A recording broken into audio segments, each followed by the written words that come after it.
नमस्कार, सुसंध्या। आप सबों का हार्दिक अभिनंदन।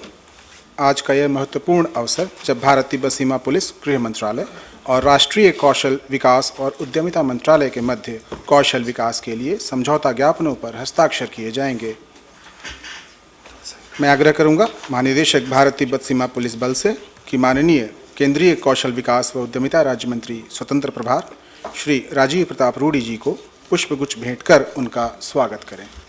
आजकल किताब देने के लिए कहा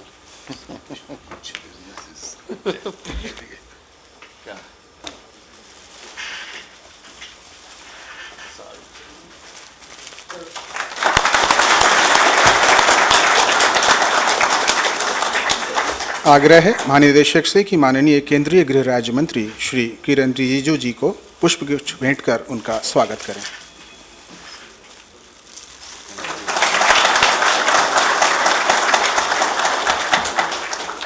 और अब आग्रह है श्री राजा बाबू सिंह, महानिरीक्षक कार्य व कल्याण आईटीबीपी से कि Shri Manish Kumar, MD and CAO NSDC को पुष्पगुच्छ भेंट कर उनका स्वागत करें।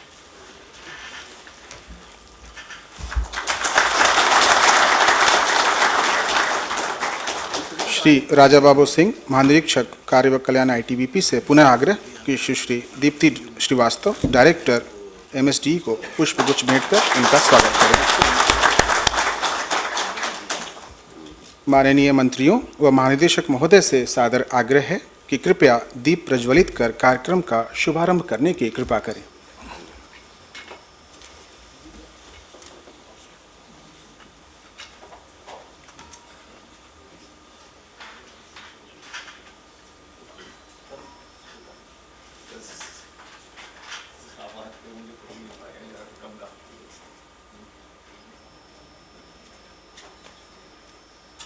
फॉर्मेट नहीं बनेगा।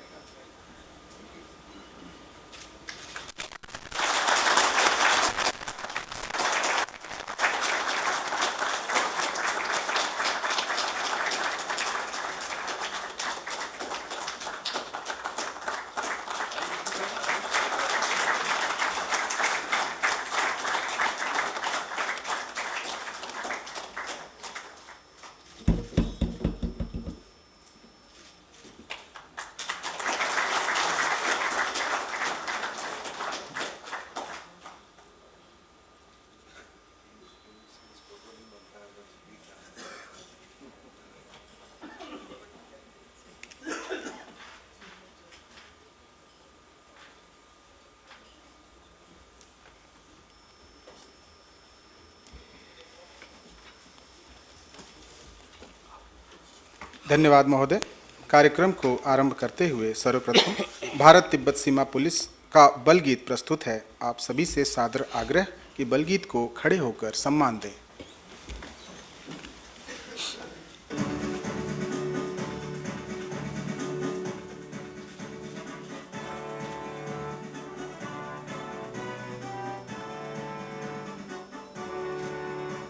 हम सरहद के सेनानी, हम सच्चे हिंदुस्तानी, हम सच्चे हिंदुस्तानी, हम भारत तिब्बत सीमा के हैं पहरी सब पहचाने। हम जैसे सैनिक कहीं नहीं, ये सच्चाई सब जाने। हम सरहद के सेनानी, हम सच्चे हिंदुस्तानी।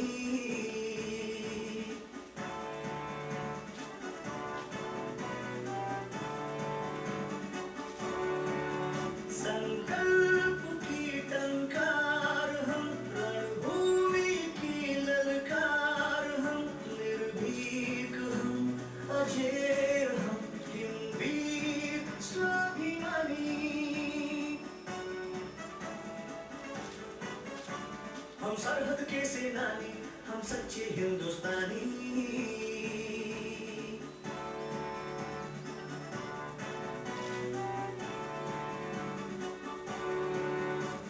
शौर्य हमारी शान है, दृढ़ता है पहचान। भारत माता के लिए हो जाते कुर्बान। कर्म निष्ठा के पथ पर मर मिटने को ठानी। हम सरहद के सेनानी, हम सच्चे हिंदुस्तानी हम भारत तिब्बत सीमा के हैं प्रहरी सब पहचाने हम जैसे सैनिक कहीं नहीं ये सच्चाई सब जाने हम सरहद के सेनानी हम सच्चे हिंदुस्तानी हम सरहद के सेनानी हम सच्चे हिंदुस्तानी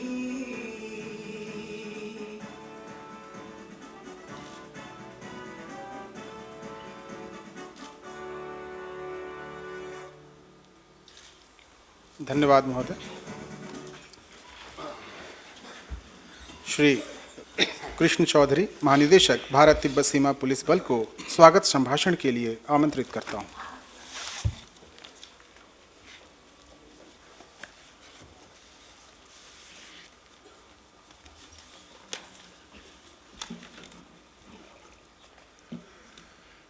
सम्मानित श्री राजीव प्रताप रूडी जी, राज्य मंत्री स्वतंत्र प्रभार कौशल विकास एवं उद्यमिता मंत्रालय भारत सरकार, माननीय श्री किरेन रिजिजू जी, गृह राज्य मंत्री भारत सरकार, डॉक्टर के.पी. कृष्णन, सचिव,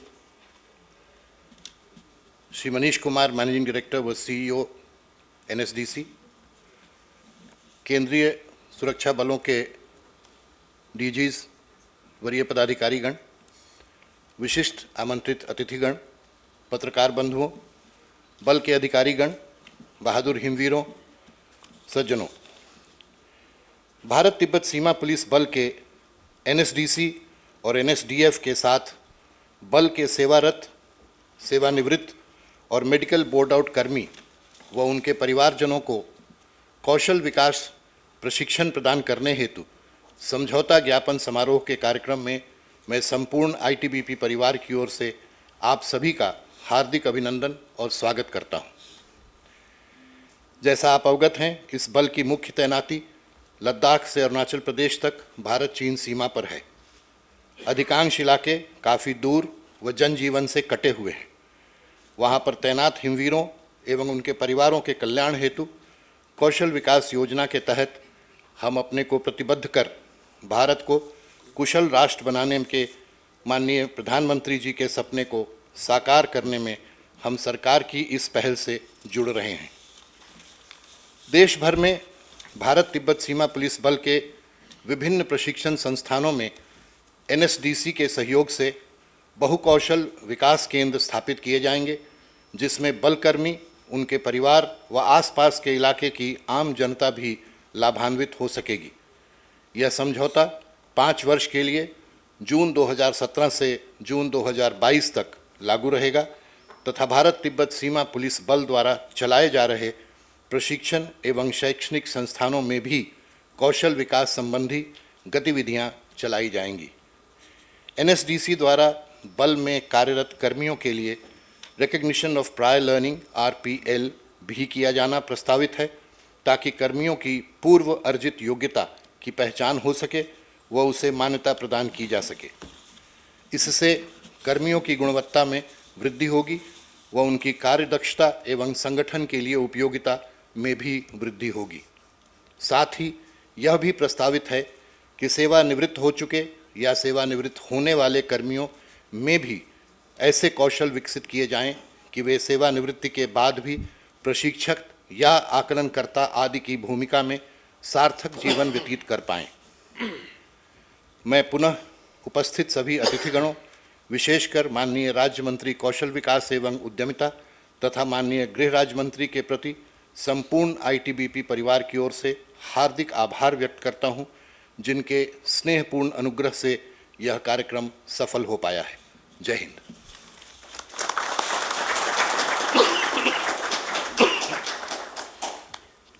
धन्यवाद महोदय। अब प्रस्तुत है प्रधानमंत्री कौशल विकास योजना को दर्शाती एक लघु फिल्म। भारत विश्व की सबसे बड़ी युवा आबादी वाला देश, एक ऐसा देश जिसकी कुल आबादी का 65% हिस्सा 18 से 35 साल के बीच है। देश की अर्थव्यवस्था में कई क्षेत्र ऐसे हैं जिनमें स्किल्ड मैन पावर की भारी मात्रा में कमी है।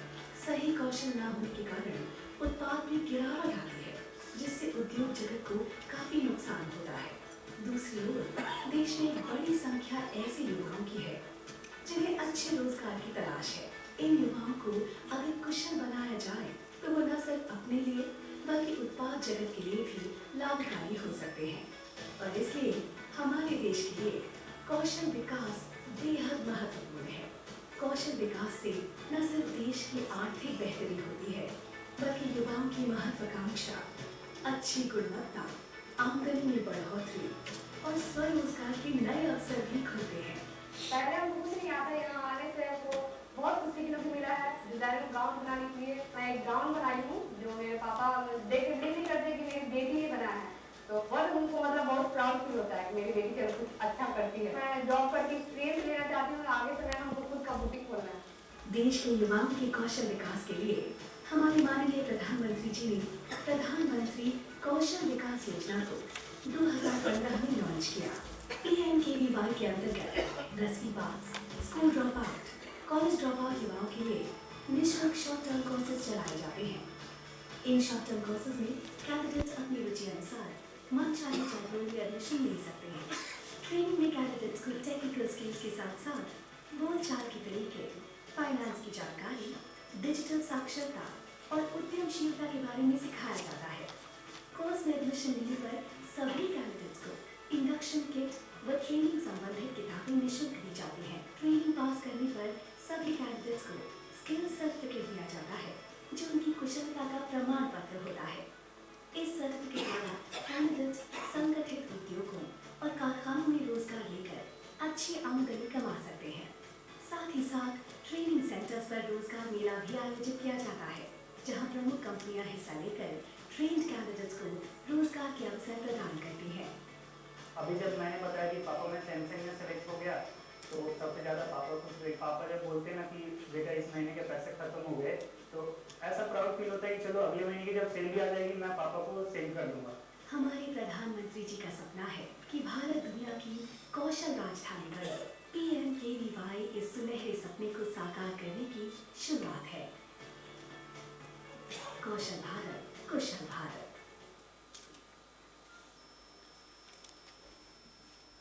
अब आग्रह है Shri Manish Kumar, MD and CEO NSDC से कि ITBP और NSDC के मध्य होने वाले इस समझौते के विषय पर अपने विचार रखें।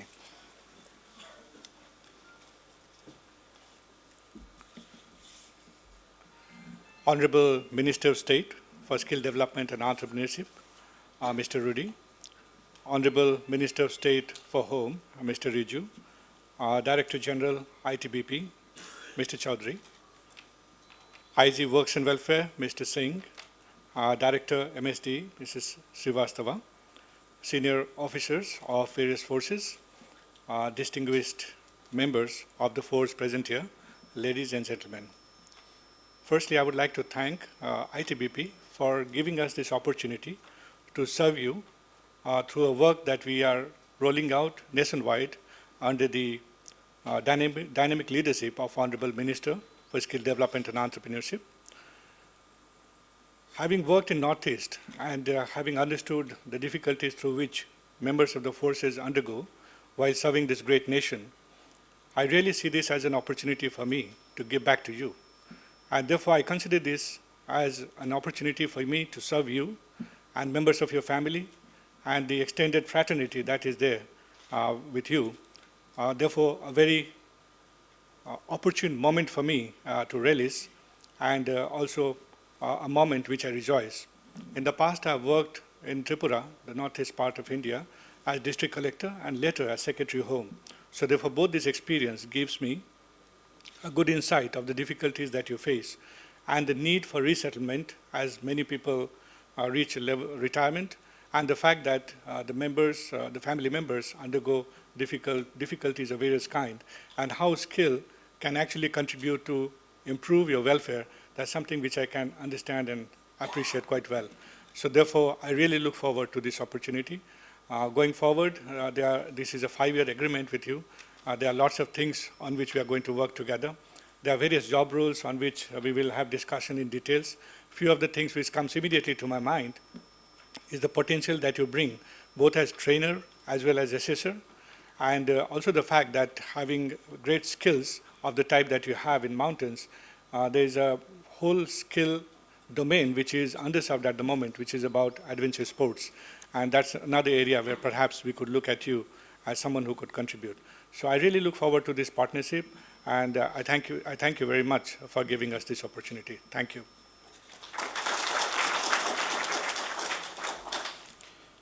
धन्यवाद। और अब प्रस्तुत है कौशल विकास पर आधारित एक लघु फिल्म। भारत प्रगति और विकास के नए आयाम छूता एक युवा देश, एक ऐसा देश जिसकी कुल आबादी का 65% हिस्सा 18 से 35 साल के बीच है। देश के युवाओं की आशा और हमारे प्रधानमंत्री जी के मजबूत इरादों का नतीजा है प्रधानमंत्री कौशल विकास योजना। हमारे प्रधानमंत्री जी ने एक विशाल लक्ष्य रखा, 2020 तक 1 करोड़ लोगों का कौशल प्रशिक्षण करना। इस लक्ष्य तक पहुंचने के लिए भारत के युवाओं का इस मिशन में भाग लेना बहुत जरूरी है, और इसलिए कौशल विकास बन गया हमारे देश का नारा। भारत में एक बड़ा हिस्सा ऐसी जनसंख्या का है जो कि असंगठित उद्योगों, कारखानों में सालों से काम कर रहे हैं, लेकिन ये लोग कौशल प्रमाणित नहीं है और अपने कौशल की न्यायपूर्ण आमदनी नहीं कमा पा रहे हैं। PMKVY के अंतर्गत ऐसे लोगों की कौशल और अनुभव को मान्यता दी जा रही है, और इस पहल का नाम है RPL, recognition of prior learning अथवा पूर्व कौशल और अनुभव को मान्यता कार्यक्रम। RPL के माध्यम से ये भी स्पष्ट होगा कि आप अपने काम और अनुभव के बल पर भी कुशल बन सकते हैं, और इसके साथ आपको बेहतर तरीके से काम करने की, बोलचाल की, उत्पाद बढ़ाने की और उद्यमशीलता की ट्रेनिंग भी दी जाएगी। साथ ही साथ डिजिटल साक्षरता पर भी ट्रेनिंग दी जाती है, जो कि कैशलेस अर्थव्यवस्था की तरफ मजबूत कदम है। RPL का स्किल सर्टिफिकेट इस बात का प्रमाण है कि उम्मीदवार अपने पेशे में कुशल है। भारत में साल 2020 तक 40 लाख युवाओं को RPL के माध्यम से प्रमाणित किया जाएगा, और इन युवाओं के सपनों को एक नई उड़ान दी जाएगी। मैं एक साधारण महिला हूँ। मुझे इस संस्था के बारे में पता चला और मुझे यहाँ से बहुत सारी चीज़ें सीखने को मिली, और मैं चाहती हूँ कि और भी महिलाएं हैं जो कुछ करना चाहती हैं तो वो इस संस्था से जुड़े। हम सभी युवाओं से कहना चाहते हैं कि आप भी इस योजना में आके जुड़े, और जब जुड़ेंगे आपको भी यहाँ को सीखने को मिलेगा। इनकम भी आपकी अच्छी से अच्छी होगी। जब आपको अच्छा लगेगा तो लोगों को भी अच्छा लगेगा। कौशल भारत, कुशल भारत। भारत प्रगति और विकास के अब आग्रह है श्री राजा बाबू सिंह, महानिरीक्षक कार्य व कल्याण ITBP, व Shri Manish Kumar, MD and CEO NSDC से कि वे समझौता ज्ञापनों का परस्पर हस्तांतरण करें।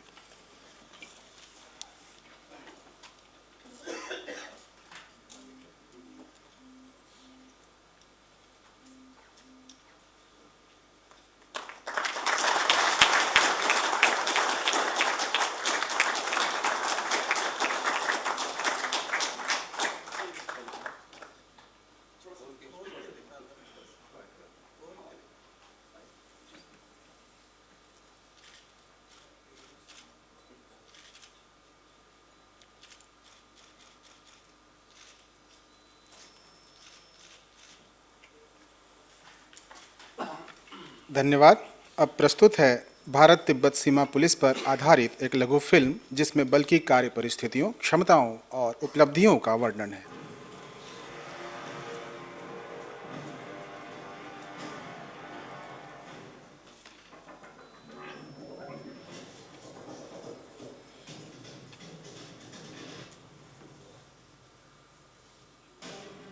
भारत तिब्बत सीमा पुलिस एक ऐसा बल जिसका प्रत्येक सदस्य सभी संभावित सुरक्षा दायित्व कर्तव्यों में पारंगत, स्वयं समर्थ है, चाहे सीमा सुरक्षा हो, आंतरिक सुरक्षा या फिर सौंपा गया कोई भी अन्य कार्य। लक्ष्य है भारत तिब्बत सीमा की हिफाजत, सीमा पर संदिग्ध गतिविधियों की निगरानी और सरहदी आबादी का भरोसा जीतना। किसी भी सुरक्षा दायित्व के लिए हर समय तैयार रहना, और इस लक्ष्य को हासिल करने के लिए बल का मूल वाक्य है शौर्य, दृढ़ता, कर्मनिष्ठा। हम हैं भारत तिब्बत सीमा पुलिस यानी ITBP 24 अक्टूबर 1962 में यह संगठन अस्तित्व में आया क्योंकि भारत चीन युद्ध के समय चीनी सीमा पर सुरक्षा के लिए एक हिमालयी बल को जरूरी समझा गया।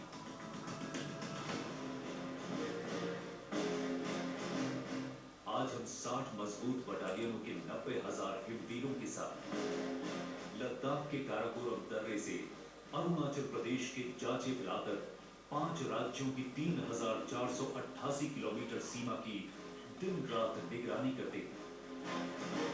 ये सीमा शौर्य और धैर्य का जबरदस्त इम्तिहान लेती है। 9,000 से 18,700 फीट की ऊंचाइयों पर स्थित हमारी रक्षा चौकियों पर तापमान 0 से 45 डिग्री नीचे तक पहुंच जाता है और ऑक्सीजन का स्तर गिर जाता है, लेकिन इन हालातों में भी हिमवीरों का हौसला हमेशा बुलंद रहता है।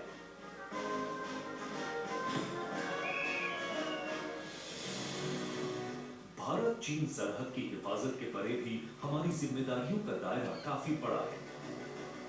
नक्सल प्रभावित रेड कॉरिडोर में नक्सल विरोधी अभियान में अहम भूमिका है। अमरनाथ यात्रा सहित देश के विभिन्न भागों में आंतरिक सुरक्षा ड्यूटी, चुनाव ड्यूटी, VIP सिक्योरिटी, जिम्मेदारी कितनी ही चुनौतीपूर्ण हो, हम हमेशा उसको पूरा करने को तैयार रहते हैं।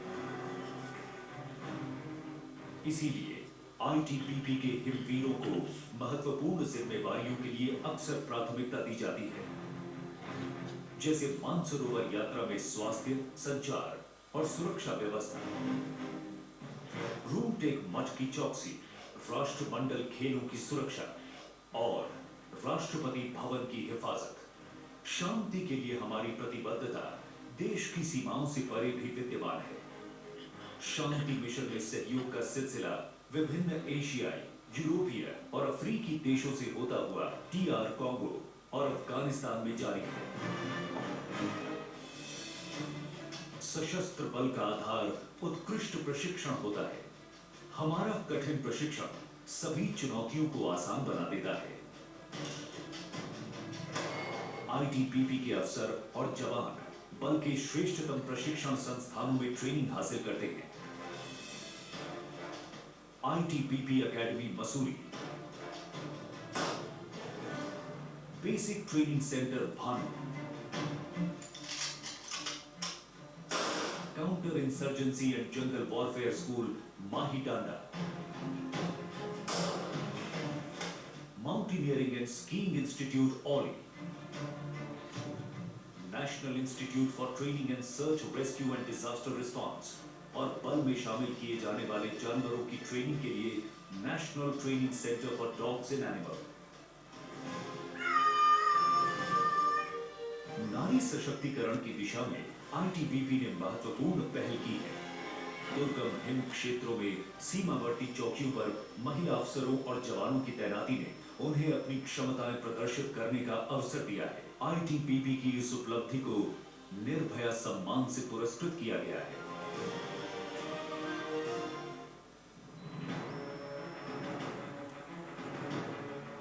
हमारे हिमवीरों ने दुर्गम पर्वतों पर आरोहण का रिकॉर्ड बनाया है।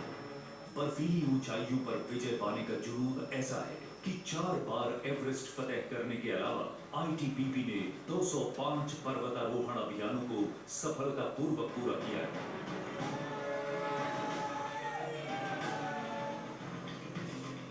बात हिम्मत और साहस के इम्तिहान की है और वहां हमारे हिमवीर न हो, ऐसा हो नहीं सकता। साहसिक खेलों में ये बल अग्रणी है।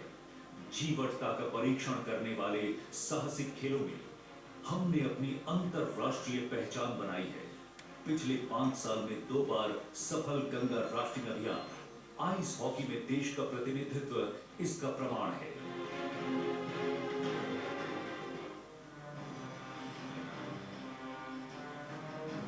प्रत्येक हिमवीर जनता से जुड़ने और उनके प्रति सेवा भाव को अपना उत्तरदायित्व समझता है। निस्वार्थ समाज सेवा हो या पर्यावरण की सुरक्षा, ITBP ने हमेशा स्थानीय जनता का दिल जीता है। शौर्य, दृढ़ता और कर्मनिष्ठा से वीरता की अनगिनत गाथाएं गढ़ने वाले आईटीबीपी के हिमवीरों को वीरता के अनेक उच्चतम पुरस्कारों से सम्मानित किया जा चुका है। वीरता और कर्तव्य परायणता की मिसाल है हम हैं हिम वीरों के दल, भारत तिब्बत सीमा पुलिस बल।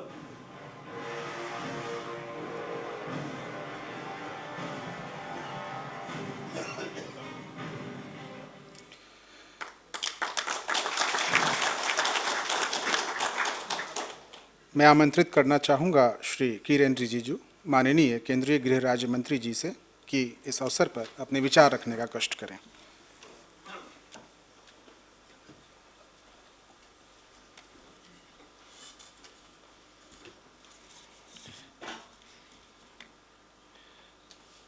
हमारा वरिष्ठ साथी minister of state for skill development and entrepreneurship government of India आदरणीय राजीव प्रताप रूडी जी, डीजी आईटीबीपी कृष्ण चौधरी जी, एमडी एवं CEO NSDC Manish Kumar ji, IG ITBP Raja Babu Singh ji,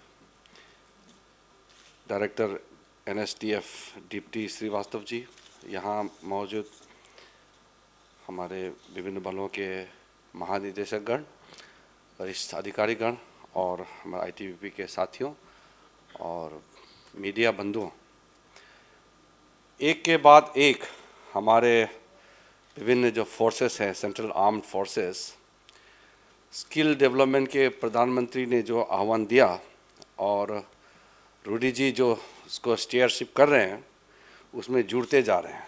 आज एक और अध्याय, बहुत खुशी की बात है, हम जुड़ गए हैं। और जो आज एमओयू साइन किया, मुझे लगता है कि इससे बहुत उछाल आईटीबीपी का जो काम करने का तौर तरीके और उससे जो लाभ मिलने का जो अवसर प्रदान होते हैं लोगों को, उसमें इजाफा होने वाला है। मैं अभी डीजी साहब से बात कर रहे थे, हमारे आईटीबीपी के पास काफ़ी इंस्टीट्यूट्स, काफ़ी सेंटर्स पहले से है। अब उसको बल देने की आवश्यकता है और उसको एक चिन्हित तरीके से कैसे हम किस लोगों को लेकर के वहाँ उसको और ट्रेन कर सकें और विभिन्न जो सेंटर्स है उसको कैसे हम और स्ट्रेंथन कर सकें, उसमें भी मंत्रालय में भी विचार होना चाहिए। हमारे गृह मंत्रालय में भी हम उसको ज़रूर चर्चा करके और सोचना पड़ेगा कि हम अपना जो कन्वेंशनल काम है सुरक्षा प्रदान करने का, इसके अलावा क्या क्या हम और कर सकते हैं। और आज क्योंकि ये जो एमओयू हो गया, टेक्निकल सपोर्ट, गाइडेंस, असिस्टेंस पूरा मिलने वाला है, तो ये काम बहुत आसान हो जाएगा। क्योंकि पिछले जो 2.5 साल हो गए, मैंने देखा है रूडी जी का नेतृत्व में जो स्किल डेवलपमेंट मिनिस्ट्री जो काम कर रहे हैं, बहुत, मैंने पहले भी कहा कि मुझे इतना उम्मीद नहीं था कि इतना जल्दी इतना विस्तार रूप से काम करेंगे और इतने लोगों को प्रभाव करेंगे। लेकिन हमने देखा फिर अपने ही गृह मंत्रालय के अलग अलग जो हमारा सेंट्रल फोर्सेस है, सबके साथ में हमने ये एमओयू करके और काम भी अभी आगे बढ़ते हुए दिखाई देने लगा। और जो यूनिफॉर्म्स में जो लोग रहते हैं उसके हाथ में अगर कुछ काम मिल जाए तो बखूबी वो निभाता ही है। और मैंने शुरू से कहा कि अपने जो फोर्सेस हैं, इनके क्षमता और इनके जो डेडिकेशन है, इसमें कोई सवाल नहीं उठा सकते हैं। इसलिए अतिरिक्त उसको कोई काम मिल जाए हाथ में तो उसको बहुत अच्छी तरह से निभा सकता है। वैसे तो जो दूर दराज में हमारे फोर्सेस डिप्लॉयड हैं, वो किसी न किसी रूप से लोकल लोगों से जुड़े हुए रहते हैं। अभी मैं मोनीगांव में गए थे, तो मैं फर्स्ट विज़िट किया तो वहाँ स्कूल के बच्चे लोग मुझे फूल देने आए। तो मैंने बोला कौन सा क्लास में पढ़ते हैं? तो बोलता है हम लोग तो टीचर नहीं हैं, पढ़ाई नहीं हो रहा है। तो फिर मेरे साथ में वहाँ डिस्ट्रिक्ट का वो कलेक्टर और वहाँ के जो EAC वगैरह थे, मैंने पूछा अरे बच्चे तो पढ़ नहीं रहा है, स्कूल में टीचर नहीं है, तो क्या स्कूल किस लिए खोल के रखा है? बोला कि वहाँ से जिला से वो अधिकारी लोगों ने टीचर भेजा नहीं। फिर मैंने तुरंत कहा कि कुछ व्यवस्था कीजिए। तो ITBP के हमारे वहाँ ऑफिसर और ITBP लोग को पूछा मैंने कि आप लोग कुछ दवाई पानी के अलावा पढ़ाई वढ़ाई का भी कुछ कर सकते हैं क्या? तो वो बोले ज़रूर करेंगे। तो अगले बार मैं आलोंग गए तो गांव के लोग आया, बोला कि हमारा ITBP वाला लोग आके हमको पढ़ाते हैं।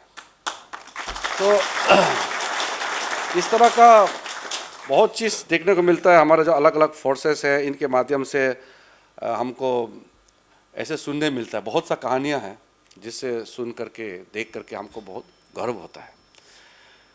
तो ट्रेनिंग का, जैसे कि ITBP का जो डोमेन है, mountaineering, adventure sports, high altitude में जो तरह तरह की गतिविधियां करना है, वो ITBP का डोमेन है।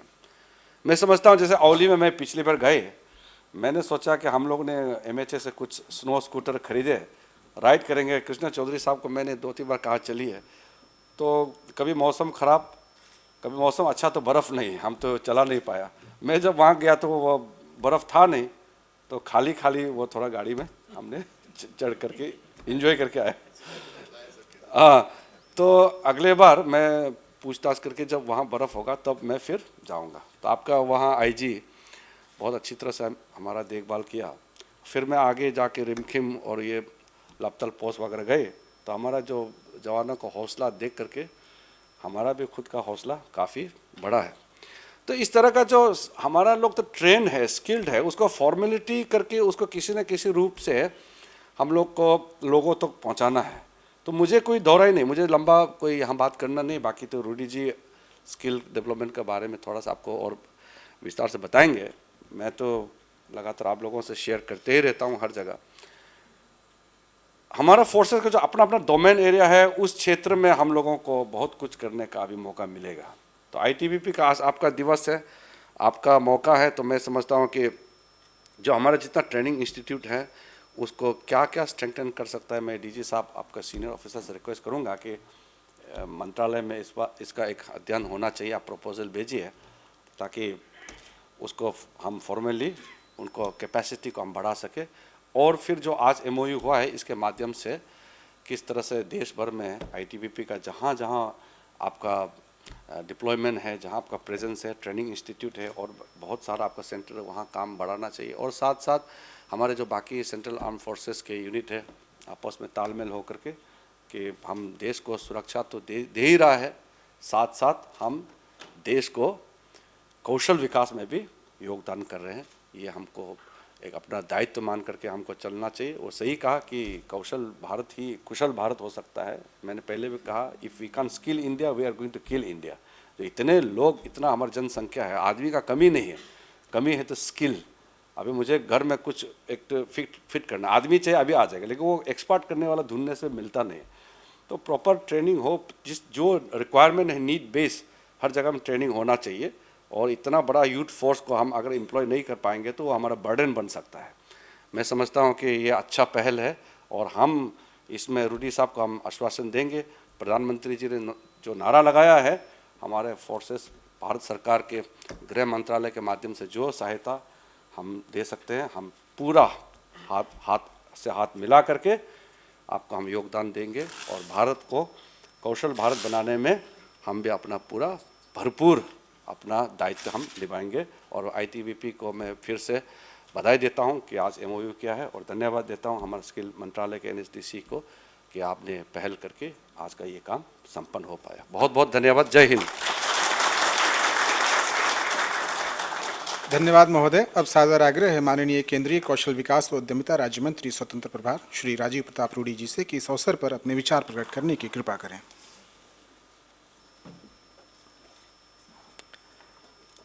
धन्यवाद हमारे मित्र और पुराने साथी भारत के गृह राज्य मंत्री श्री किरण जी, हमारे स्कूल के सीनियर और DG ITBP श्री कृष्णा चौधरी जी। समय कितना जल्दी निकल गया, आप हमारे स्कूल में थे, उसके बाद बिहार कैडर में, और मुझे याद है कि एक साधारण विधायक के रूप में जिस समय शायद किन्नी साहब एसपी थे आप हमारे ज़िला में, उस समय शायद आप आईजी थे मुजफ्फरपुर में। तो किन्नी साहब जो काम पर ध्यान नहीं देते थे, हम सीधे आईजी साहब के पास पहुंच जाते थे।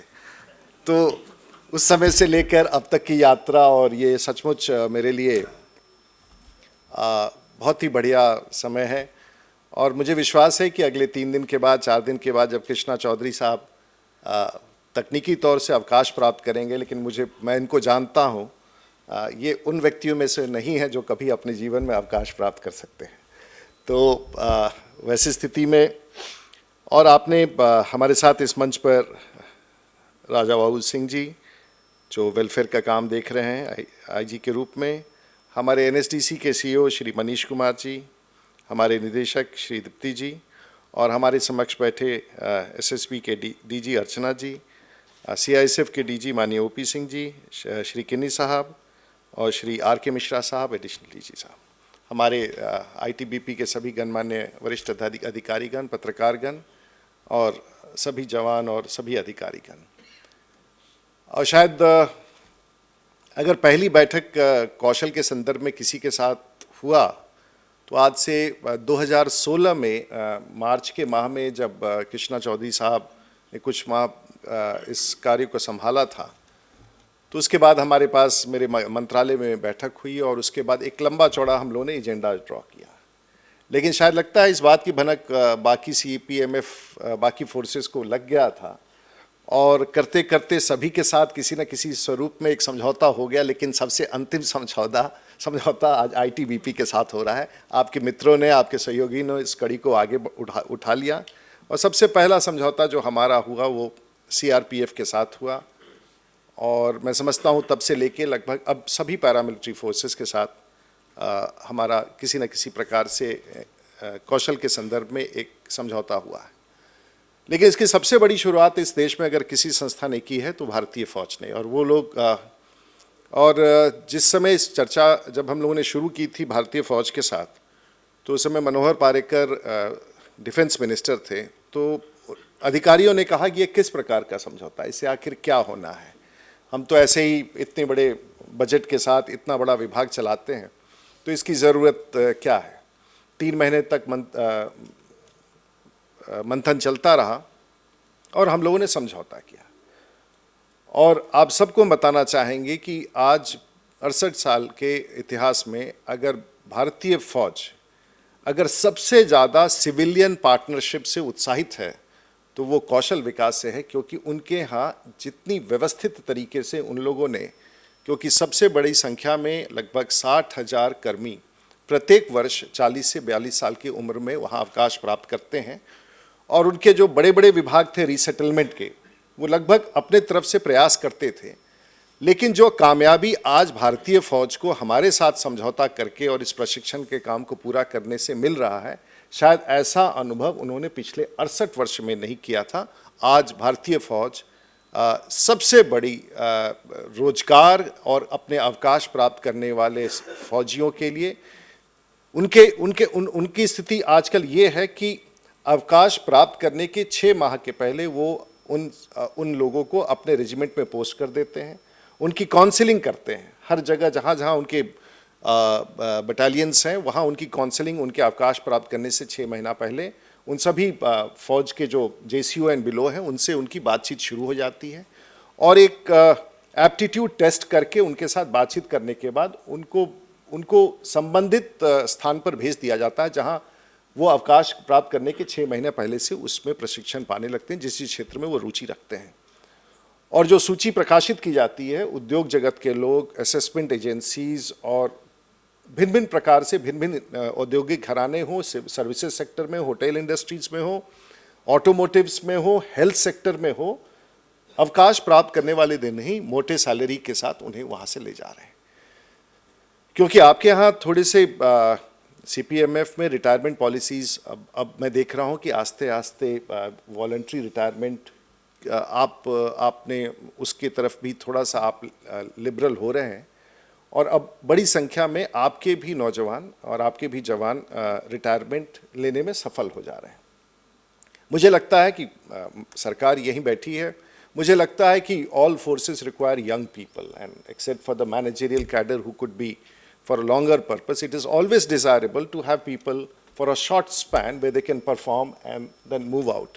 And possibly this was not envisaged in the paramilitary forces and they continue till the age of 58, which possibly becomes a slightly demotivating for them to have continued for such long, and then their motivation beyond that is not there. But I feel that if large number of people, as of now, I believe in last 3 years, about 7 to 8, about 20,000 Jawans of yours have sought premature retirement. And this number will gradually grow because combining all the paramilitary forces, and if you allow these people to move out the age of 20, 25, then possibly they will have a long, very strong base to carry on. And we should see that how we can, people retiring at 60 and people retiring at 40 makes a lot of difference. So I do not know at policy level what is there with you all, but having more younger people for employability and training, and then allowing those who are matured in the system to move in the ecosystem to contribute to the nation, possibly on a policy level would be a better thing, because that is exactly what the Indian Army follows. But having said that, अगर आज के तारीख में हम इन विषयों पर हैं, आखिर ये MOU से फ़ायदा क्या होता है? मुझे याद है कि देश के प्रधानमंत्री जी से मेरी एक बार बात हो रही थी, तो वो कभी कभी पुरानी बातें बताते रहते हैं और बहुत निजी बातें बता रहे हैं। तो जिस समय वो गुजरात के प्रचारक थे, उस समय उन्होंने कहा कि कच्छ में वो BSF का एक छावनी था जो कच्छ में किसी क्षेत्र में, और जहाँ जाने पर रोक लगा हुआ था। तो जब वो वहाँ जाना चाहते थे, कुछ बहुत रेगिस्तानी इलाका था, तब तक वहाँ उनको गेट पर कोई ना कोई रोक देता था। तो वहाँ किसी पठान से उन्होंने दोस्ती की जो वहाँ दूध पहुँचाया करता था, और उसके साथ बैठ करके वो उस कच्छ के उस रेगिस्तान में गए और वहाँ पर उन्होंने घूमने का काम किया। ये उनके जीवन की बहुत पुरानी कहानी होगी। तो औसतन आपके दरवाजे से जहाँ आपका सिपाही खड़ा हो, उसके बीच से निकलना, वो चाहे आप कितने बड़े हों, अगर जो उसे समझा दिया जाता है तो बड़ी मुस्तैदी से वो ड्यूटी करता है। तो मैं समझता हूँ कि आपके बीच में प्रवेश करना, चाहे ऊपर के स्तर पर हो या नीचे के स्तर पर हो, शारीरिक रूप से हो या मानसिक रूप से, बड़ा कठिन है। लेकिन इस समझौते के माध्यम से हम लोग कम से कम आपके निकट पहुंच गए हैं, और आगे हम आपके साथ मिलकर कितनी यात्रा तय करेंगे ये अब हम पर निर्भर करता है। लेकिन आपके दरवाजे तक पहुंचना, क्योंकि वर्दी के साथ सामान्य रूप से एक बढ़ई का, एक प्लम्बर का, एक ड्राइवर का, एक खानसामे का, एक शेफ का क्या लेना हो सकता है, ये एक बड़ा सवाल है। क्योंकि हम बार बार ये कहते हैं कि जो चीज़ आपको खूबसूरत बनाता है, आपको आपके जीवन को सरल बनाता है, कामयाब बनाता है, वो सब कोई बहुत बड़ी पढ़ाई नहीं होती है। और मैंने जैसे कि पिछले सभा में कहा कि इसने इस मंच को सजाने के लिए फूलों का गुलदस्ता लगाया हो, LCD स्क्रीन लगाया हो, या आपके जिस व्यक्ति ने आपके यूनिफॉर्म को अच्छी तरह से आज सुबह में आयरन किया हो, या फिर आपके अगर आज के भी ज़माने में आपका बूट पॉलिश करने वाला कोई व्यक्ति हो जिसने खूब चमका करके दिया हो, जिसने आपके पूरे ये सब डेकोरेशंस को अच्छी तरह से लगाए हों, तो ये सब वो लोग हैं जो कौशल प्राप्त हैं, और शायद उसी के कारण उसकी कामयाबी है। तो मैं समझता हूँ कि आपके जीवन को, और ये जो चित्र ले रहे हैं कैमरा के पीछे नौजवान जो फोटो ले रहे हैं, ये कोई बहुत पढ़े लिखे लोग नहीं है, लेकिन ये सब लोग हैं कौशल प्राप्त, जो आपके जीवन को, जो आपके जीवन को जो सरल और सुंदर बनाता है और कामयाब बनाता है, वो सब कौशल प्राप्त हैं। और इसलिए इस बात की परिभाषा आस्ते आस्ते इस देश में आने लगा है। और हम इसलिए ये बातें आपको बार बार दोहरा रहे हैं कि कामयाबी तो शिक्षा से इस देश में हमने देखा, लेकिन कौशल से कामयाबी देश में परिभाषा ही नहीं बना। शायद पहली बार भारत के प्रधानमंत्री ने इस परिभाषा को स्थापित किया, और मेरे लिए सबसे बड़ी चुनौती थी कि इस मंत्रालय में आने के बाद कौशल को कैसे परिभाषित करूं, लेकिन आज हम इसमें कामयाब हो गए। आपके विभाग के साथ, क्योंकि सब स्थानों पर अलग अलग फोर्सेस के अलग अलग USP हैं, आपका USP मुझे सबसे ज़्यादा आकर्षक दिखता है, क्योंकि ITBP जो 8,000 फीट से लेके 15,000 फीट के ऊंचाई तक हो, वैसे खून गर्म और मिजाज ठंडा वैसे वातावरण में अगर आप रहते हो, तो मुझे लगता है कि इस देश में जो हमारे 125 करोड़ के लोगों में जो स्पोर्ट्स और एडवेंचर की रिक्वायरमेंट्स है, और स्पोर्ट्स और एडवेंचर की ट्रेंड मैन पावर जो हमारे पास अभी है, वो सिर्फ भारत भी नहीं पूरी दुनिया में शॉर्टेज है, और इसकी इतनी ज़रूरत है। अगर कोई माउंटेनियर्स हो, स्कीयर्स हो, राफ्टिंग में जो दुनिया में आपने 200 वर्षों में जो कामयाबी हासिल की, अरुणाचल से लेके बांग्लादेश तक, भारत अभी भी भारत के टूरिज्म में राफ्टिंग का स्कोप ही नहीं है, क्योंकि हमारे पास उतने लोग हैं ही नहीं जो राफ्ट्स को लेकर के नदियों में उतर सके। आज अगर हमारे पास ट्रेनिंग की आवश्यकता है इतनी बड़ी संख्या में कि एक साधारण राफ्टर जो अच्छी तरह से राफ्टिंग कर सके, छोटे छोटे टूरिज्म ग्रुप्स उनको 50,000 से 70,000 रुपए तक वेतन देने के लिए तैयार आज की तारीख में है। और अगर वो ट्रेनर्स के रूप में अगर ये नौजवान जो आपके यहाँ से निकल के आते हैं, अगर हम उनको प्रशिक्षित करें तो यूएसए में, जर्मनी में, फ्रांस में और जहाँ जहाँ इन देशों में जहाँ पथरीली पहाड़े हैं वहाँ राफ्टर्स और स्कीयर्स की ट्रेनर्स की इतनी ज़रूरत है जो शायद एक साधारण पासपोर्ट बना करके आपके आज आईटीबीपी के 100-200 लोगों को हम चुन करके निकाल दे तो पूरी दुनिया में आईटीबीपी की उपस्थिति दर्ज हो सकती, इतनी आप पे ताकत है। और इस प्रकार से बहुत सारे स्थानों में, बहुत सारे माउंटेनियरिंग में हो, राफ्टिंग में हो, स्कीइंग में हो, पैराग्लाइडिंग में हो, पैरासेलिंग में हो, ये सब तो पारंपरिक रूप से जो आपके जो इंस्टीट्यूशंस है, मैं चाहूँगा I really do not know कैसे पार्टनरशिप हो, लेकिन जो आपके ट्रेनिंग इंस्टीट्यूशंस हैं उसमें अपने लोगों को ट्रेनर्स बना करके अंतिम 6 माह में वैसे लोग जो रिटायर कर रहे हैं उनको वहाँ लाना चाहिए। हमारे साथ पार्टनरशिप हो, हमारे सेक्टर स्किल काउंसिल्स उसकी तैयारी कराएंगे और वैसे वर्कफोर्स को हम लोग दुनिया भर में कहीं भी सम्मिलित कर सकते हैं। एक बड़ी संभावना है, लेकिन इसको आईटीबीपी के साथ पार्टनरशिप को एक डिफरेंट पार्टनरशिप बनाने के लिए हम लोग अगर अभियान चलाएं तो मैं समझता हूँ कि पूरा देश इसके प्रति ये रहेगा। बाकी सामान्य रूप से मैं इसके लिए प्रयास कर रहा हूं और भारतीय फौज ने इसमें सहमति जता दी है। हमारा जो प्रशिक्षण का काम है वो NSQF है, नेशनल स्किल्स क्वालिफिकेशन फ्रेमवर्क के तहत 1 से 10 का जो दायरा है, 1 से 10 में हर की ट्रेनिंग का जो मानक आउटकम बेस्ड बनाए गए हैं उसका ट्रेनिंग, उसका करिकुलम, उसका सिलेबस, उसका सर्टिफिकेशन का प्रोसेस है। और भारत सरकार ने अपने कैबिनेट के डिसीजन से तय किया है कि 2017 के बाद जो भी संस्थाएं जो अपने NSQF से ट्रेनिंग को अलाइन नहीं करेंगे उन्हें किसी प्रकार का वित्तीय अनुदान नहीं मिलेगा और आने वाले दिनों में सब विभागों को करना होगा। NSQF के लिए अब पटना में IB को ड्राइवर नियुक्त करने हैं 7 और उसके लिए आवेदन जब ड्राइवर के लिए दिया जाता है तो आवेदन पड़ते हैं 70,000। आखिर में यह कैसे तय होगा कि कौन सा ड्राइवर बेहतर है? और इसीलिए तय किया जा रहा है कि आने वाले दिनों में जो ड्राइवर NSQF ट्रेंड हो, जो क्योंकि अब गाड़ी की भी ट्रेनिंग की एक पूरा एक सिलेबस है, आप वैसे व्यक्तियों को उठा करके अपने यहाँ बहाल करते हैं और फिर ड्राइवर बनाते हैं, फिर आप उसे गार्डनर बनाते हैं, फिर उसे अब तो बार्बर नहीं कह सकते हैं, अब हम लोग उनको हेयर स्टाइलिस्ट कहते हैं। अगर इन लोगों का चयन करना हो तो अगर आपको 100 ऐसे लोगों की भर्ती करनी हो तो 1 लाख लोग पिटीशन दे सकते हैं। लेकिन जिस दिन अगर आप भारत सरकार में ये भारतीय फौज, क्योंकि भारतीय फौज को ऐसा लगता था कि हम जवान बहाल करते हैं और फिर उसके बाद ट्रेड्समैन की नियुक्ति उनमें से करते हैं, परिणाम ये होता है कि एक बार बहाली करते हैं फिर उनको जबरदस्ती अलग अलग ट्रेड्समैन ट्रेनिंग करते हैं। अगर NSQF की ट्रेनिंग के तहत अगर ऐसे लोग का आवेदन स्वीकार हो तो आपको स्क्रीनिंग की पॉसिबिलिटी बढ़ जाएगी। अगर ड्राइवर ही लेना हो ITBP के लिए तो कम से कम अगर NSQF अलाइंड ड्राइवर हो, जिससे 4 लाइन अंग्रेजी बोलना जानता हो, गाड़ी मरम्मती थोड़ा जानता हो, अलाइनमेंट के बारे में जानता हो, राइट ऑफ वे के बारे में जानता हो और GPS यूज़ करना जानता हो और ड्राइविंग का बेसिक प्रशिक्षण हो, तो अगर ऐसे 5,000 आवेदन आएंगे तो बेस्ट 100 आप चुन सकते हैं।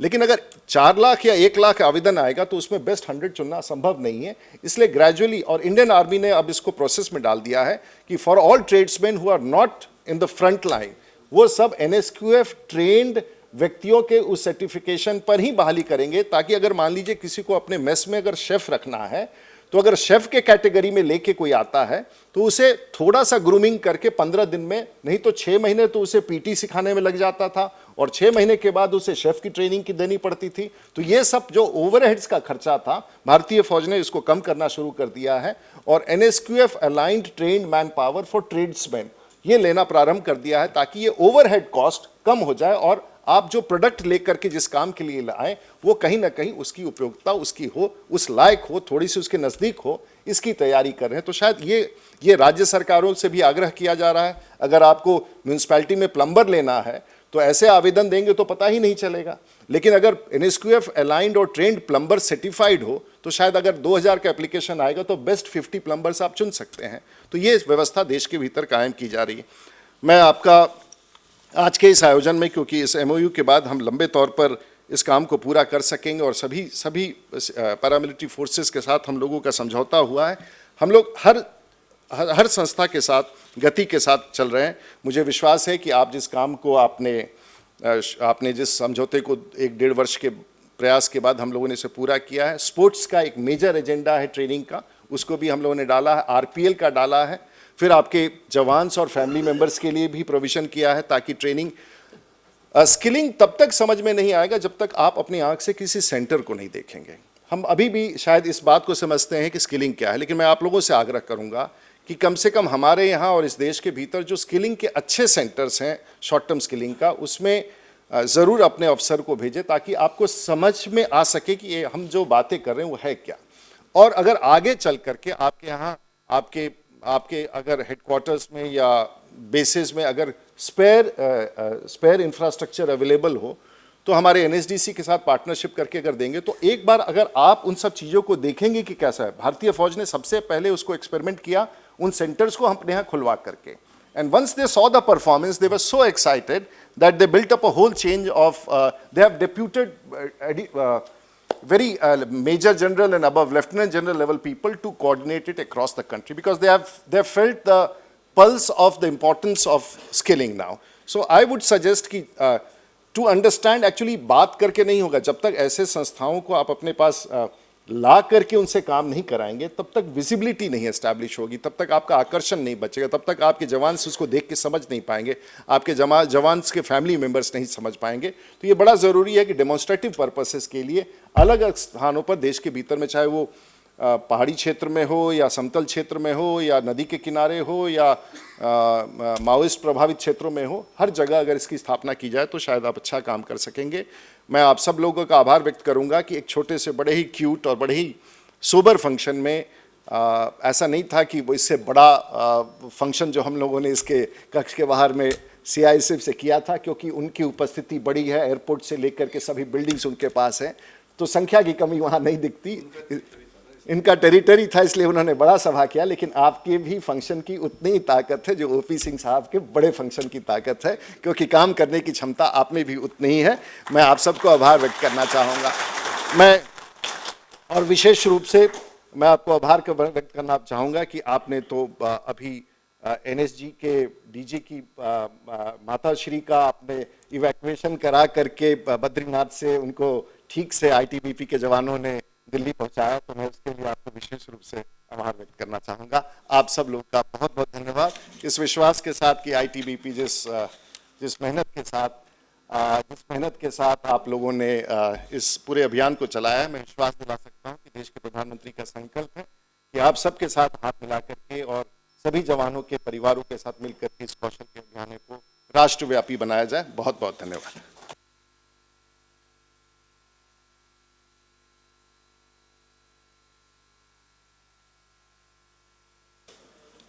श्री कृष्ण चौधरी डीजी से सादर आग्रह है कि इस अवसर पर विशिष्ट अतिथियों को प्रतीक चिन्ह भेंट कर सम्मानित करने की कृपा करें। माननीय केंद्रीय कौशल विकास और उद्यमिता राज्य मंत्री स्वतंत्र प्रभार श्री राजीव प्रताप रूडी जी को प्रतीक चिन्ह भेंट करने की कृपा करें। मैं बताना चाहूँगा कि जो स्केच है वो हमारे एक हिमवीर एन श्रीधर द्वारा बनाया गया है, और ये भी जो आईटीबीपी का फॉर्मेशन साइन है ये भी हमारे एक हिमवीर द्वारा बनाया गया।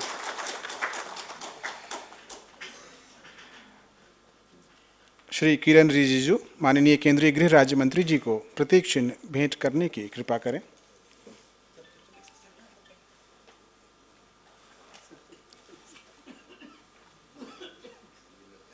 महोदय का स्केच और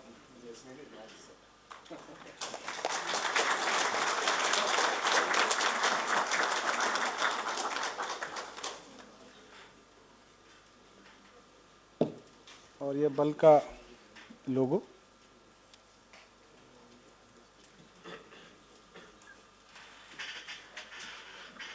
ये भी जवान के हस्तकौशल से निर्मित है।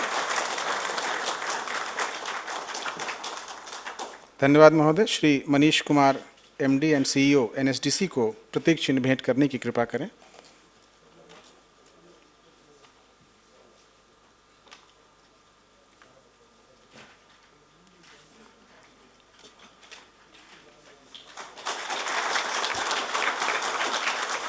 श्री दीप्ति श्रीवास्तव, डायरेक्टर MSDE को प्रतीक चिन्ह भेंट करने की कृपा करें।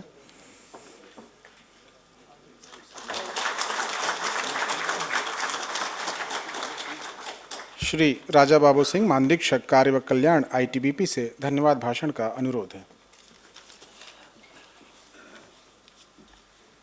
माननीय श्री राजीव प्रताप रूडी, राज्य मंत्री स्वतंत्र प्रभार, कौशल विकास एवं उद्यमिता मंत्रालय भारत सरकार, माननीय श्री किरण रिजिजू, गृह राज्य मंत्री भारत सरकार, Shri Krishna Chaudhary, DG ITBP, Shri Manish Kumar, managing director व CEO NSDC, madam Deepti, DG SSB, DG CSF, अन्य वरिष्ठ अधिकारीगण, विशिष्ट आमंत्रित अतिगण, पत्रकार बंधुओं, अधिकारीगण व हिमवीर साथियों, भारत तिब्बत सीमा पुलिस बल NSDC व NSDF के मध्य आज हुए इस समझौता ज्ञापन समारोह में आप सभी का सानिध्य पाकर हम गौरवान्वित हुए। हम आपके आभारी हैं कि आपने अपना बहुमूल्य समय निकालकर अपनी उपस्थिति से हमारा मनोबल ऊंचा किया। विशेष तौर पर हम माननीय श्री राजीव प्रताप रूडी व माननीय श्री किरण रिजिजू जी के आभारी हैं, जिन्होंने अपने अपने व्यस्ततम कार्यक्रम से समय निकालकर समारोह की शोभा बढ़ाई। महोदय, हम आपकी उपस्थिति से निश्चित ही भविष्य में और बेहतर कार्य करने हेतु प्रेरित हुए हैं। आपकी उपस्थिति हम सभी का उत्साहवर्धन करेगी, वह हमें सदैव पूरे जोश एवं ऊर्जा से कार्य करने के लिए प्रेरित करेगी। मैं मीडिया से आए हमारे मित्रगणों का भी इस कार्यक्रम के सफल आयोजन हेतु आपके योगदान के लिए आभारी हूँ। साथ ही मैं इस विज्ञान भवन के सभी मैनेजिंग स्टाफ एवं CSF के सुरक्षा कर्मियों का भी आभारी हूँ, जिन्होंने इस कार्यक्रम को सफल बनाने में अपनी महती भूमिका अदा की। जय हिंद।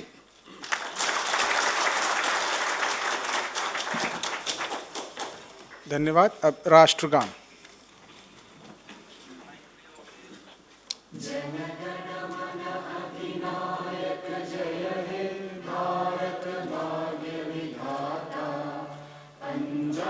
सिंध गुजरात मराठा द्राविड़ उत्कल बंगा विंध्य हिमाचल यमुना गंगा उज्जल जलधि तरंगा तब शुभ नामे जागे तब शुभ आशीष मांगे गाए तब जय गाथा जन गण मंगलदायक जय हे भारत भाग्य विधाता जय हे जय हे जय हे जय जय जय जय हे। इसी के साथ यह कार्यक्रम संपन्न होता है। आप सभी जलपान हेतु सादर आमंत्रित हैं। धन्यवाद। जय हिंद।